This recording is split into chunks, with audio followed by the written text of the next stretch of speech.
دوستو، آج حضور پاک صلی اللہ علیہ وسلم کے طائف کے واقعات آپ کو سناتا ہوں۔ نبوت مل جانے کے بعد 9 برس تک نبی اکرم صلی اللہ علیہ وسلم مکہ مکرمہ میں تبلیغ فرماتے رہے، لوگوں کو سمجھاتے رہے، اللہ کی بات کو پہنچاتے رہے اور قوم کی ہدایت اور اصلاح کی کوشش فرماتے رہے۔ لیکن تھوڑی سی جماعت کے سوا جو مسلمان ہو گئی تھی اور تھوڑے سے ایسے لوگوں کے علاوہ جو باوجود مسلمان نہ ہونے کے آپ کی مدد کرتے تھے۔ اکثر زیادہ تر کفار مکہ آپ کو اور آپ کے صحابہ کو ہر طرح کی تکلیف پہنچاتے تھے، مذاق اڑاتے تھے اور جو ہو سکتا تھا ان لوگوں سے درگزر نہیں کرتے تھے، یعنی وہ کرتے تھے۔ حضور کے چاچا ابو طالب بھی انہی نیک دل لوگوں میں تھے جو باوجود مسلمان نہ ہونے کے حضور کی ہر قسم کی مدد فرماتے تھے۔ 10ویں جب سال لگی نبوت کی، جب 10ویں سال میں جب ابو طالب کا انتقال ہو گیا تو کافروں کو اور بھی ہر طرح کھلا مہر اسلام سے روکنے اور مسلمانوں کو تکلیف پہنچانے کا موقع ملا۔ اس موقع پر حضور اقدس صلی اللہ علیہ وسلم اس خیال سے طائف تشریف لے گئے کہ وہاں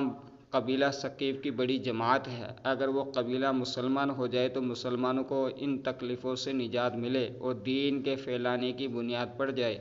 وہاں پہنچ کر قبیلے کے 3 سرداروں سے جو بڑے درجے کے سمجھے جاتے تھے گفتگو فرمائی، بات چیت فرمائی اور اللہ کی دین کی طرف بلایا اور اللہ کے رسول کی یعنی اپنی مدد کی طرف متوجہ کیا ان لوگوں کو، مگر ان لوگوں نے بجائے اس کے کہ دین کی بات کو قبول کرتے یا کم سے کم عرب کے مشہور مہمان نوازی کے لحاظ سے ایک نو مہمان کی خاطر مدارت کرتے، صاف جواب دے دیا اور نہایت بے رخی اور بد اخلاقی سے پیش آئے۔ ان لوگوں نے یہ بھی گوارا نہ کیا کہ آپ یہاں قیام فرما لیں۔ جن لوگوں کو سردار سمجھ کر بات کی تھی وہ شریف ہوں گے، وہ مہذب گفتگو کریں گے، ان میں سے ایسا شخص گفتگو کریں گے وہ ایسے نہیں نکلے۔ ان میں سے ایک شخص بولا کہ اوہ آپ ہی کو اللہ نے نبی بنا کر بھیجا ہے۔ یا جو 3 سرداروں سے جو بات کی تھی ان میں سے ایک بولا اوہ آپ ہی کو اللہ نے نبی بنا کر بھیجا ہے۔ دوسرا بولا کہ اللہ کو تمہارے سے کوئی اور ملتا ہی نہ تھا جس کو رسول بنا کر بھیجتے، اور تیسرے نے کہا کہ میں تجھ سے بات کرنا نہیں چاہتا اس لیے کہ اگر تو واقعی نبی ہے جیسا کہ دعویٰ ہے تو تیری بات سے انکار کرنا مصیبت سے خالی نہیں۔ ناظرین، یہاں ایک بات سمجھنے کو ملتی ہے کہ جب جو کفار تھا، جو وہ تیسرا شخص تھا، اس کو اللہ کے نبی کی بات پر اتنا یقین تھا، کیا کہہ رہا تھا، اگر واقعی میں تو نبی ہے تو تیری بات سے انکار کرنا مصیبت سے خالی نہیں، اگر تو جھوٹ ہے تو میں ایسے شخص سے بات کرنا نہیں چاہتا۔ آج ہم اسی نبی کے نام لینے والے ہیں، ہم کتنا اس سے محبت کرنے والے ہیں، آج ہماری زندگی میں دیکھیں ہم کیسے ہیں۔ تو اس لیے ہم آپ صلی اللہ علیہ وسلم کے طریقے پر عمل کریں۔ اس کے بعد ان لوگوں سے نا امید ہو کر حضور اکرم صلی اللہ علیہ وسلم نے اور لوگوں سے بات کرنے کا ارادہ فرمایا تاکہ کوئی لوگ ایسے ہوں جو اللہ کے دین کو قبول کر لے اور وہاں سے مسلمانوں کی مدد ہو سکے۔ فرمایا کہ آپ تو ہمت اور استقلال کے پہاڑ تھے، آپ تو ہمت کے طاقتور بادشاہ تھے اور استقلال کے پہاڑوں سے بھی مضبوط تھے، مگر کسی نے بھی قبول نہ کیا، بلکہ بجائے قبول کرنے کے حضور سے کہا کہ ہمارے شہر سے فوراً نکل جاؤ اور وہاں سے تمہاری چاہت کی اور جہاں تمہاری چاہت کی جگہ ہو وہاں چلے جاؤ۔ حضور اکرم صلی اللہ علیہ وسلم جب ان سے بالکل مایوس ہو کر واپس ہونے لگے تو ان لوگوں نے شہر کے لڑکوں کو پیچھے لگا دیا کہ آپ کا مذاق اڑائے، تالیاں پیٹے، پتھر مارے، حتیٰ کہ آپ کے دونوں جوتے خون جاری ہونے سے رنگین ہو گئے۔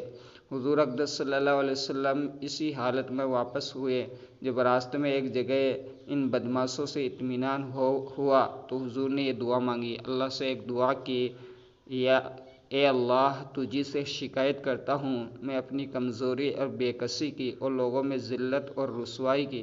یا ارحم الراحمین تو ہی ضعفاء کا رب ہے، کمزوروں کا رب ہے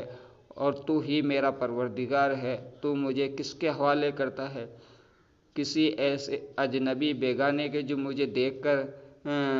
ترش روح ہوتا ہے اور منہ چڑھاتا ہے، یا کسی ایسے دشمن کے جس کو تو نے مجھ پر قابو دے دیا۔ یا اللہ اگر تو مجھ سے ناراض نہیں تو مجھے کسی کی بھی پرواہ نہیں ہے، یعنی جتنا جو ہو رہا ہے ان سب کی میرے کو کوئی پرواہ نہیں، تو راضی رہے، تیری حفاظت مجھے کافی ہے، میں تیرے چہرے کے اس نور کے طفیل جس سے تمام اندھیریاں روشن ہو گئی اور جس سے دنیا اور آخرت کے سارے کام درست ہو جاتے ہیں، اس بات سے پناہ مانگتا ہوں کہ مجھ پر تیرا غصہ ہو یا تم مجھ سے ناراض ہو۔ تیری ناراضگی کا اس وقت تک دور کرنا ضروری ہے جب تک تو راضی نہ ہو۔ نہ تیرے سوا کوئی طاقت ہے نہ قوت۔ مالک الملک شاہن قہاری کو اس پر جوش آنا ہی تھا کہ حضرت جبریل علیہ السلام نے آ کر سلام کیا اور عرض کیا، اللہ تعالیٰ نے آپ کی قوم کی وہ بات چیت، وہ گفتگو جو آپ سے ہوئی ہے سنی اور ان کے جوابات سنے، اور ایک فرشتہ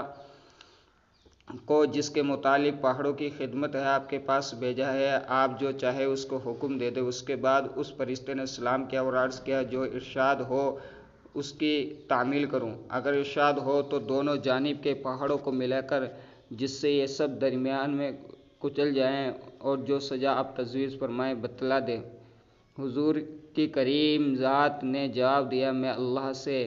اس کی امید رکھتا ہوں کہ اگر یہ مسلمان نہ ہو تو ان کی اولاد میں سے ایسے لوگ پیدا ہوں جو اللہ کی عبادت کریں۔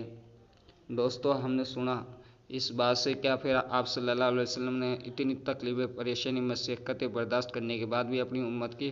بد دعا نہیں فرمائی بلکہ دعا دی، اور پھر وہیں سے دیکھا کہ طائف سے ابو قاسم رحمۃ اللہ علیہ نکل کے آئے،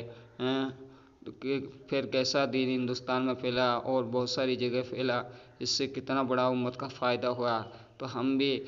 جس نبی نے ہمارے لیے اتنی تکلیفیں، پریشانی، مصیبتیں جھیلی ہیں، ہمارا فرض بنتا ہے کہ اس نبی سے ہم محبت کریں، زیادہ سے زیادہ کثرت سے درود شریف پڑھیں، ان کے طریقے اپنی زندگی میں زندہ کریں، حضور پاک صلی اللہ علیہ وسلم کا ایک ایک طریقہ،